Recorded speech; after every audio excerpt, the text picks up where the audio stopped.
Hello and good morning on Sunday at Revision 2023. I'm very happy to welcome you to this seminar, and I can't believe it's in physical and in person.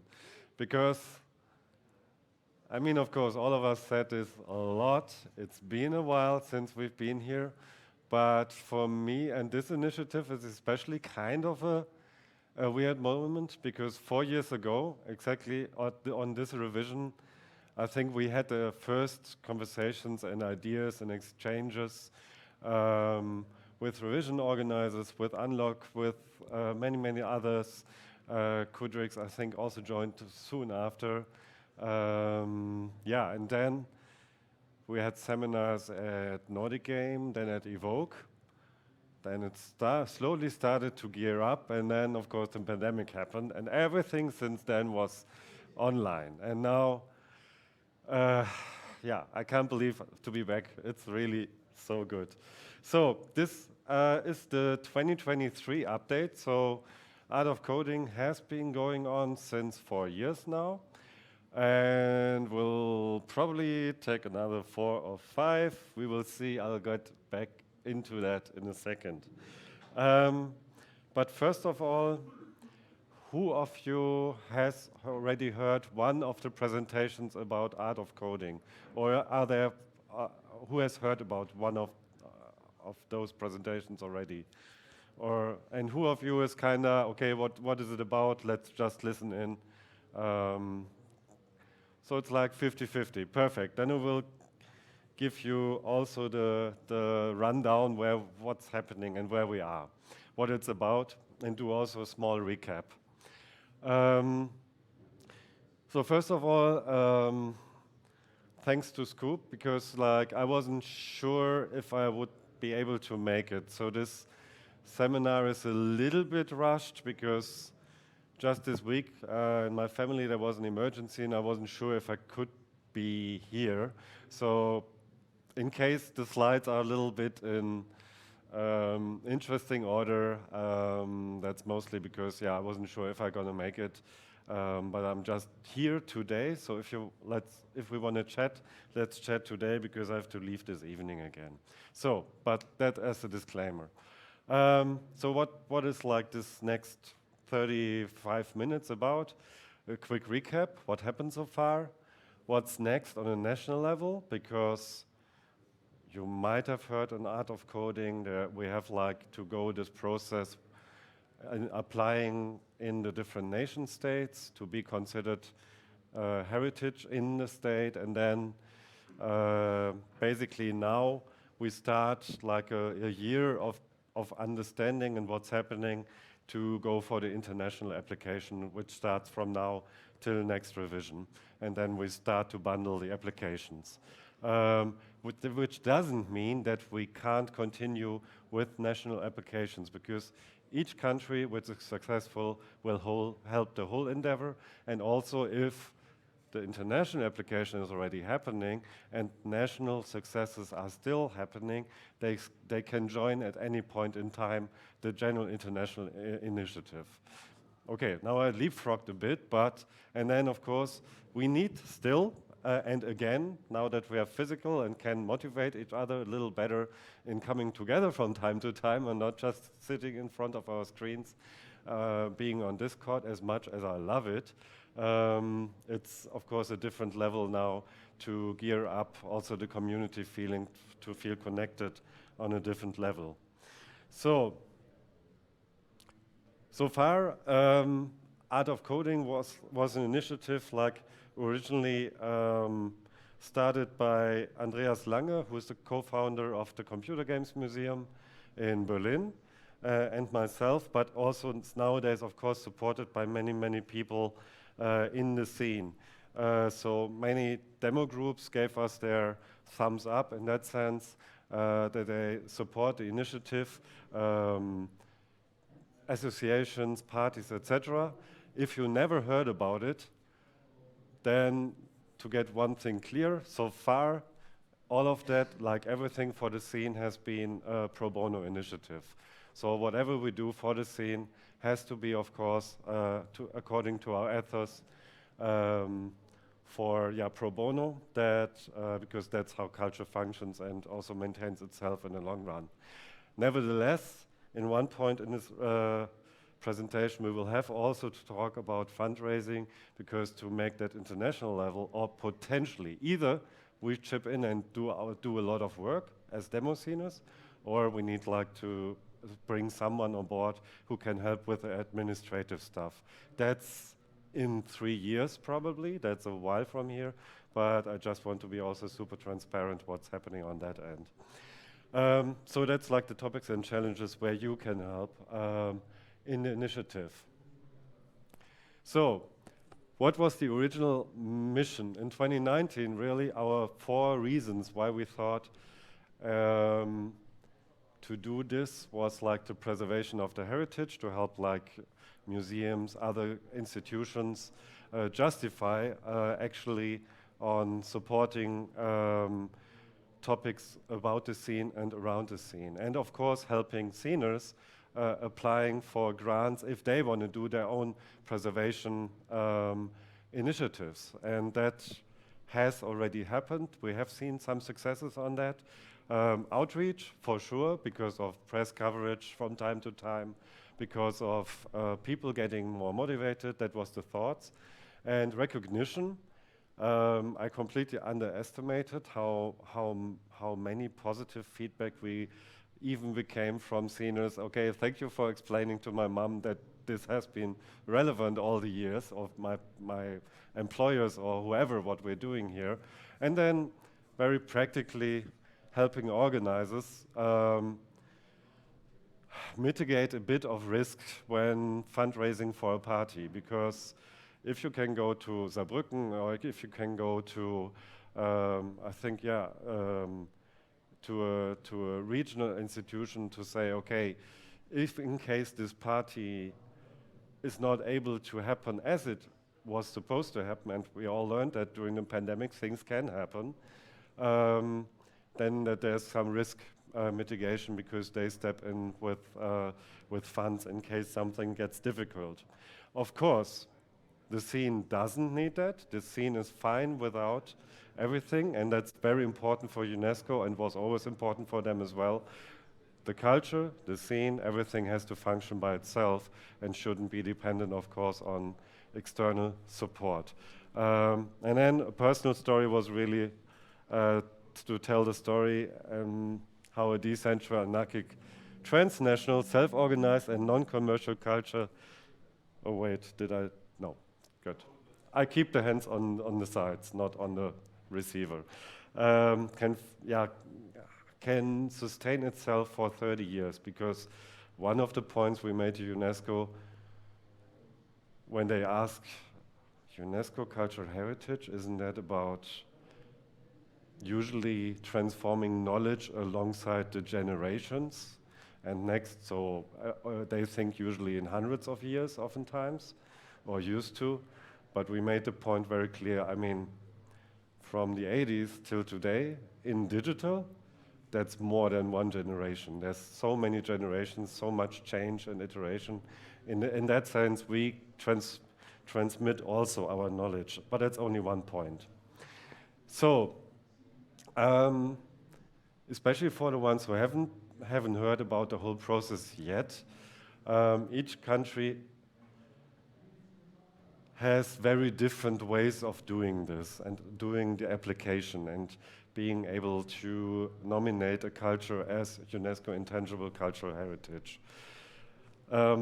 Also, another one, if you never heard about it, it's not about the big buildings and physical world cultural heritage. So that's like the physical, like the Stonehenge or Machu Picchu, etc. They, of course, when they get nominated, receive proper grants to maintain their culture. For intangible cultural heritage, it works a little bit different.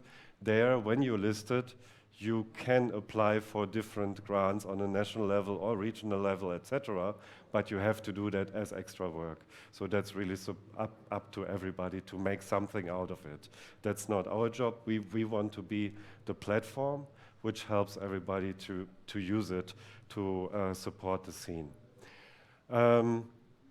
So, for example, in Finland, their first Wikipedia article was to be created about the scene. That was by Markio, done by Markio. But then also a very strong community outreach, so involving the community with many art. In Germany, we had to go via the regions, like North Rhine-Westphalia in our case. In Switzerland, you have to go via the cantons, so you have, as you know, Switzerland, Basisdemokratie, I'm not sure what the English word is. Direct democracy, you have to find one entity which supports you on a regional level. And so, why did we?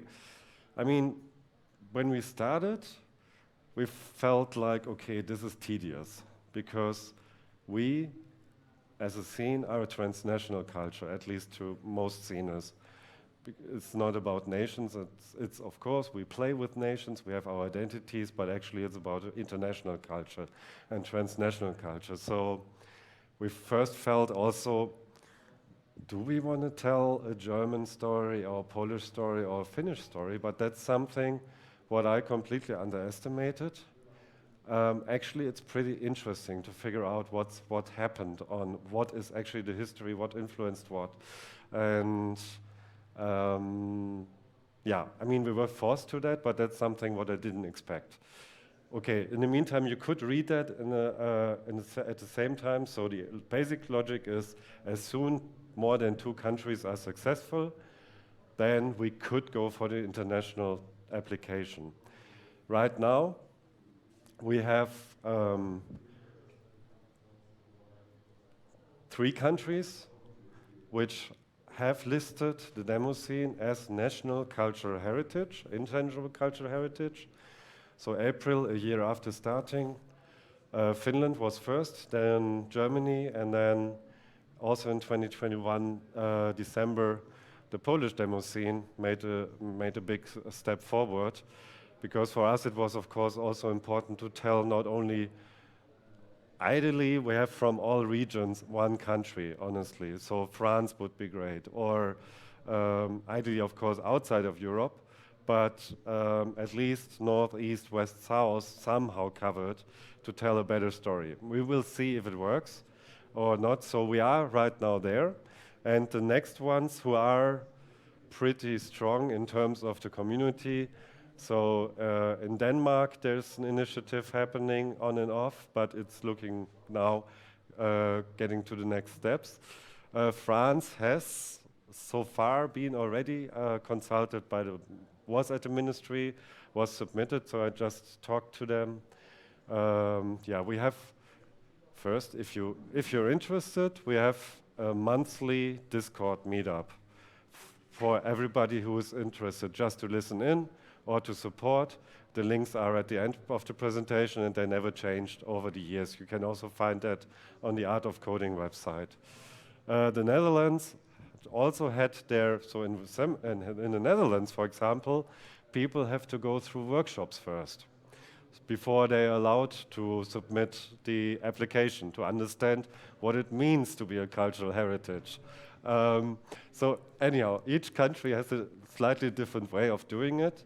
Portugal, so Genio and PS got pretty motivated to bring back inertia, actually, and Genio drove around to revive the association he drove, I think, 800 kilometers across Portugal to collect all the physical underlines, Unterschriften, signatures, because that's what was needed to be able to hand that in.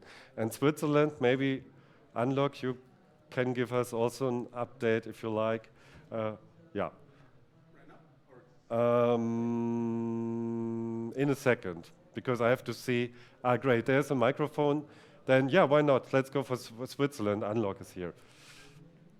Okay. Well, it's been a long process already. We first had to find out how does this work. You can also come to me. So in our little for country. The camera. Yeah. And it was not easy to really go down to the people that know. there's just no official knowledge about this.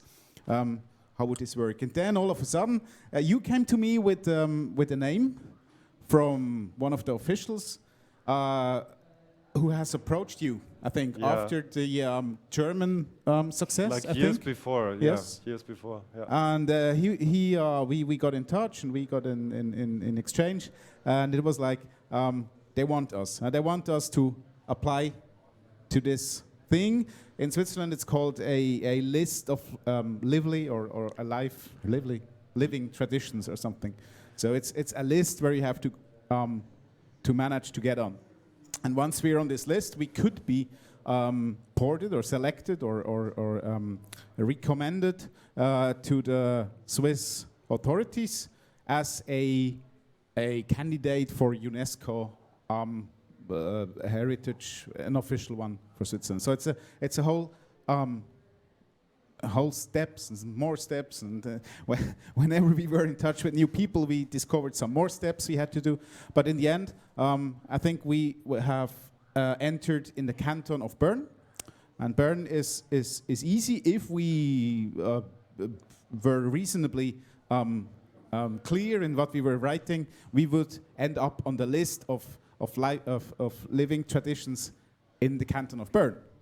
So, and from this list, we could then go to some boards and committees and sounding boards and whatever to be ported to the national list of living traditions. And of course, it's transnational, it's international, so it's everything else than the national list would be a disappointment at that point. But then we'll see. And from what I hear, we are good in timing, because if we manage to be on that list in this year or next year, we would be in the time frame for the next official recommendations to the authorities, which is due in 2025, I think. So we'll see. Thank you very much. One question. So did it have an impact also on the scene activities? Oh yeah, that's a good point. Mm-hmm. I think with this initiative going on, we were forced, or we thought we need to contact a lot of people to get this community involvement. It wasn't that we came together and discussed about it, but we tried to reach out to people and just to hear what they think about it. We tried to find people from the 80s, from the 90s, and talk with them a little bit. We started some interview forums when we still thought we need to start with a full-fledged documentation. In the end, it turned out we didn't need that. We just had to fill some online web form to apply. But it turned out that we had mountain bikes as a demo party after 10 years again. So that's kind of a successor to Bünzli. Yeah. It's a successor to Bünzli demo days, yes. And I think we had people there that were triggered by our contacts, and they arrived to the party. And I don't know if the party also kind of, because we thought we need, if we end up on the list, it would be not good if there's no activity in Switzerland. So having the party back is one step or one piece to be a tradition, or to be a community that's alive. And it's not about dead communities. So yeah, perfect. Thank you very much for sharing, because this is I'm very happy about that, because it's not about claiming credit for it. It's not, but of course, if we go into at Revision, into the center and heart of the demo scene, we have lots of critical voices as well, or we had critical voices where we have to justify why bother, what is the impact, does it make sense? I mean, for the competitive folks, I always said the answer, yeah, why not? It's a challenge, it's a first worldwide. So it's a release which was never done before. For some, that's enough. But there's, of course, many other reasons. So we had, like, in Finland, we have now seminars by the Finnish Museum for Games. So Satu from Jumalauta yesterday told me, and I looked it up as well. Let me see if I can tap. That there's the Finnish Museum for Games, which is right now starting seminars supported by a region in Finland in demo coding. So, I mean, this is in Finnish. I'm not sure who of you is able to read it, but the link will be also on the presentation. And so really where the next generation, so the initiative is called New Faces of a Demo Scene, and where really next generation is learning demo coding. And I just heard about it yesterday. And again, this is of course what our hopes were, what might happen, but we had no clue if it's going to happen. As well, remotivating folks. Bunch of people reached out and came actually back to demo parties, even started releases again. If it's only about us, no. First, the scene has to be vibrant, lively, welcoming, etc. And then maybe this initiative can help directing people there. So this is something what is happening. Yeah, there's many people contributing and supporting, and in Finland, for example, the Finnish Museum for Games, the Royal National Library of Denmark would be open when the Finnish scene is, when the Danish scene is on the next step, to support that with exhibitions, etc. So openness is there. It just needs activists in each country, because for us it's mostly to move that forward. Yeah, so what is next? On a national level, so we heard Unlock, Switzerland is moving forward, Denmark is moving forward. As I focused the last two presentations mostly on a national level, I'm not going there that much, but only one thing, we can still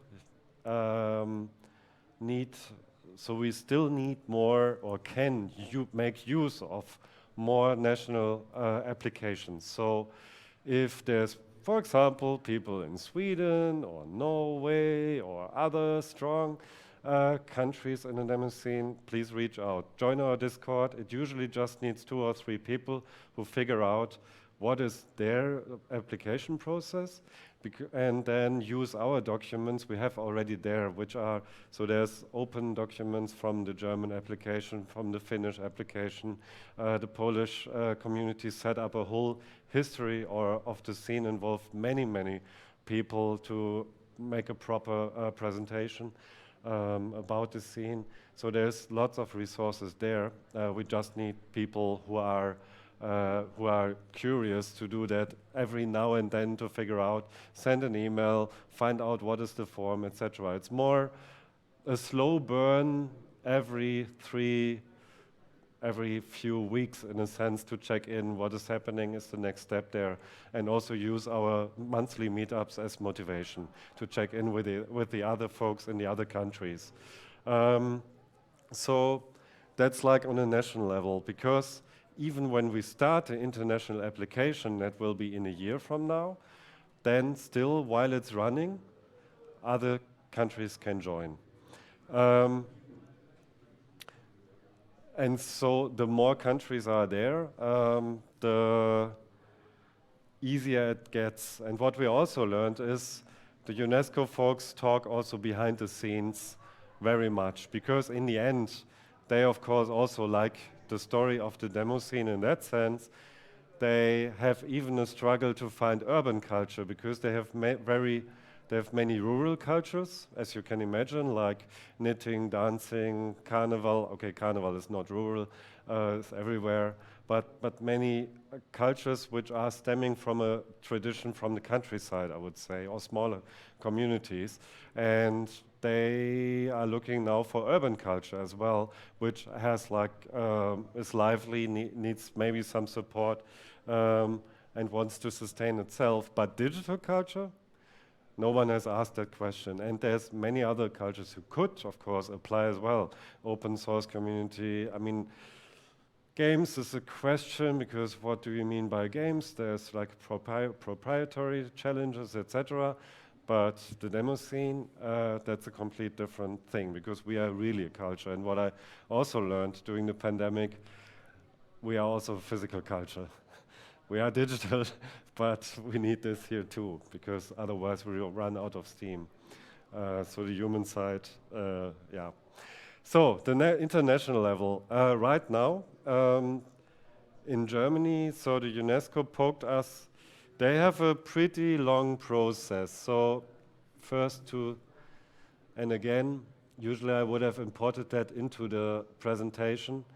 What happens for the international application, that's kind of so this is year 4, but the bottom line in these processes, nothing else than the bottom line in this and that has only to be done in one country, right? So all other countries where the scene is already eligible or is on the way can just say, okay, we're joining the German application or we're joining the Finnish application. The tricky part is that each country has only one culture they can put forward per year to the international level. So, and Germany has, let's say, 16 cultures, I didn't count, on the wait list. Because if a culture doesn't make it on the international level in that year, they can resubmit. So that's what you can see here on the process. If it's not positive, then maybe rewrite the dossier which was submitted and try again. It is, in that sense, and there's a political process involved. So we submit on that level, but then it's kind of a process of politics between the nation states, which again is an interesting one when we started this, to go to one of the biggest institutions in the world with a decentral, anarchic, self-organized culture. But that's also the challenge, actually, what we have to, nowadays I actually believe we have really something also for the future of communities, of coming together, of democratic values, of caring for ourselves, of transnational identities. Nowadays I really believe we have something to bring to the table for the future to come, honestly, because how online division is happening, etc., maybe we have something to say to that in the long run as well. We have our own challenges, but that's another thing. That's also not a problem. When we started the application, I was also asking, how about gender and diversity? Well, usually we are more like tech communities, right? And they were like, yeah, but do you think like a Schützenfest or a Schützenverein is different? So there's many challenges all other cultures have as well. So yeah, so whatever we are facing and what is happening within our community is, of course, a bigger discussion of the bigger whole, and not a reason not to go for it. Okay, but first, now step back to the steps. So each country has one vote or one culture to put forward per year. So ideally, so the probability to be successful is higher in a country which identifies with digital culture very much. So which identifies its own history, maybe thanks to the demo scene having an impact on national industries and the way how knowledge as well is competitive and community-wise oriented as well. And there might be a country coming to mind, but there's more than one country which might come to mind, but not all of them have already a group happening. So, long story short, the German UNESCO pinged us. So in Germany, like Digitale Kultur e.V. wrote the application, and then involved the Tastatur and Maus e.V. and some others, of course, to make sure that people agree on it. Involves seniors, and again, that's why we also created the Discord, that it's all transparent. At any moment of time, everybody can join. So in Germany, we submitted the application and they just asked us, would you consider making, so this is making an application or consider an application within this year. And so that's what we said in Germany, yes, we're going for it. So this means only that we have now the year from now till next year to figure out what all is entailed into that, to build the knowledge, the resources behind, to bring people as well into the initiative. Let me just look on the timeline to have also time for questions and discussions. So right now, that's only what we said there. We also need like to ping the Finnish community again. So because the success was 2 years ago, 23 years ago, 3 years ago. So who is there? The Finnish Museum of Games is doing things, but also who might be pushing forward there to say, okay, we are up for the international application. Same in Poland, because the higher the chances also that one state says, if in so many countries people are doing the national applications, and then there's even folks who are interested to do the international one, maybe we should be the one to go for the international, for the lead. Because that's the only last thing to understand. Each country has only 1 vote per year to go for the international, but all of them can tag along to other applications, and they are not wasting their vote then. So if, let's say, one word also about the countries who can't join. So if you're from the UK, for example, the Commonwealth hasn't signed the treaty about the intangible cultural heritage. So when there were, and so US, Canada, etc., that's why there's no activity there at the moment, even though CNES, of course, reached out and said, how about? Of course, you can support the existing initiatives or help us with the Meta Art of Coding initiative, because that's where we can use some help as well to come to a close. So, first of all, usually I don't put that much text, but as Goethe said, if I would have had more time, I would have written a shorter letter. And I was very short on time, so I put it on the slide. So, of course, we can do national applications still. All of them still help. Join the teams. We coordinate on Discord. Just drop in the different country channels that you're there. Then, on the international level, we have to figure out one thing.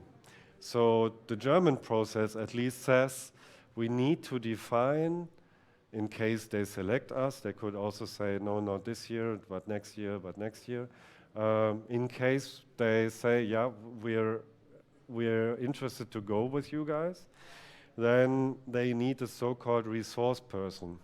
There's no price tag attached to it, but it's a person which has apparently the resources to safeguard all that process on our side, on scene side, because they want to have also one person to talk to, which is not newly self-employed, building his own company, like in my case, maybe.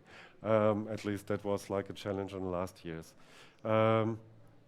So we have to figure out what that means. They say, or the text says, there should be funds available for that resource person and to be able for translation, producing a video dossier, producing a dossier and a 15-minute video.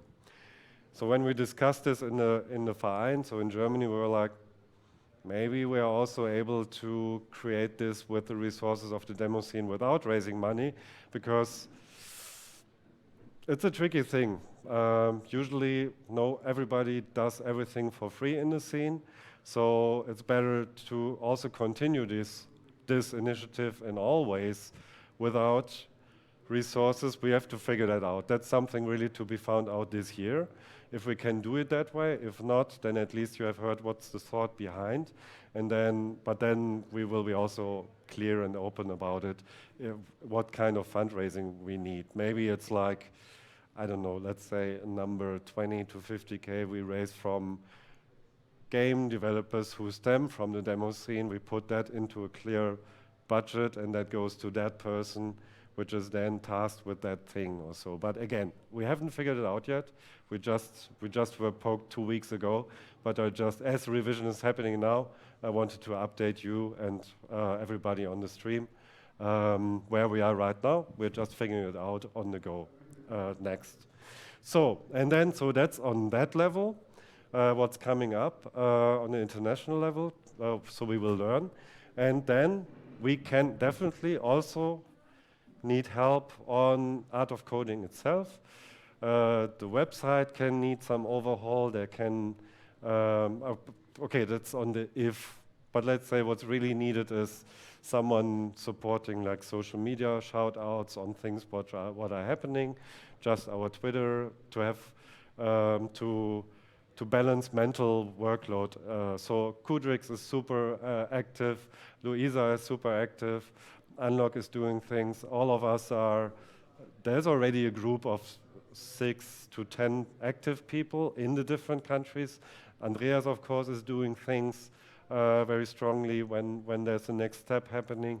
So there is a community, but if we have few people for each of the smaller roles, that makes it easier for everybody. So if you think, yeah, I might be able to help with the WordPress, or actually it needs some SSL thing because I'm on a provider which doesn't provide support Let's Encrypt, so we have to move that somewhere. Anyhow, so that's the website hosting thing. Fundraising we will figure out over the year what is needed there, but very tangible editing, maybe scene communications in case people have questions to forward that, because yeah, that's where I also fall short when trying to move the whole thing forward, then oftentimes not going into the super detailed conversations or helping with our Discord. So that's it. The link is still the same. You can take a picture. That's the slide from 2019. Join the Art of Coding Discord. Send us your logos. So if you're from a group and think, yeah, still summed up, we're happy to enlist you onto the supporters page, because this, again, gives us more legitimization on an emotional level. If we know there's many groups already who sent their logos, yeah, then go for a national thing, help us with a general initiative, and let us also know what goes on, what's happening out of this, what small things are happening where people got motivated again or something like that. Because this of course gives us the fuel to keep going for the next minimum 4, probably 5 years to go. Thank you very much, and that's the support so far, contact, and yeah, thank you very much.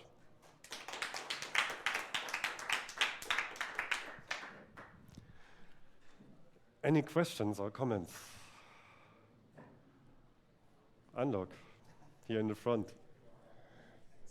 Yeah, one question. When you said you are discussing whether the demo scene is able to create this dossier, this video, this whatever it was, the last thing. Is this dossier, video, and translations? Yeah. Okay. I mean, that's I guess the easiest. Is it a question whether the demo scene is capable of doing this, or whether we would be allowed to do it in the process? I mean, with the translations, I assume, because usually I guess, of course, I mean, the French sceners, when they heard it, they said, you might know some people in our community who are able to help with that. The thing is, the final application has to be submitted in French because the main seat of UNESCO is in Paris. And then it needs, like, from national language, a translation to English as well. From our perspective, of course, that wouldn't be a problem. I'm not sure if there needs to be a legal part, because in one point in time, if you look through this process, then there's really ambassadors kind of bringing the application to from one place to another. So it gets highly official on that level. So I'm not sure if it needs to be translated by an official translation agency. Could be that is the reason why they say we have to have some resources attached to it. They didn't put a price tag to it, and we said, do we let the opportunity slip and wait for a year until figuring it out, or do we say, yes, we do it, and then figure out during the year what it entails, because otherwise, yeah, it's not legally binding, right? We just said, yes, we are interested, and in case they say, yeah, then you need like 5 full-time employed people, then maybe that's also the end of this story.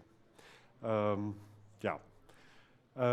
terms of tangible benefits of the international application, there's only 2. One is, of course, the recognition then for all the different regions. Also, at least on a logical level, you could say, for example, if you're in UK, this is considered as international cultural heritage. Even if you don't sign the treaty, still it makes it easier to go for, let's say, a museum when you want to do an art or a tech exhibition or whatever there. That makes it more easy then in that moment when it's on the international level recognized. And the second thing is all the benefits of being, actually that's the main thing. That's really the difference. Everything else is already achieved when a national grant or national success is achieved. Yeah, but yeah. So did that answer your question? Okay, great. More questions or comments?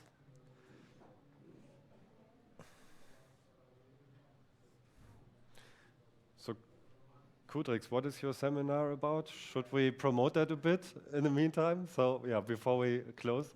Yeah, thank you for the opportunity. We have another seminar which is kind of related to this topic today.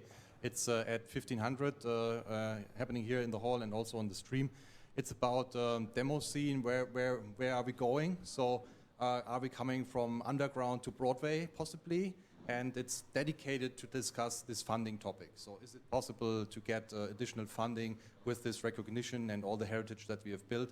And I would look forward to discuss this with you, because it's obviously a controversial topic, but I think it's an opportunity we definitely have to look into.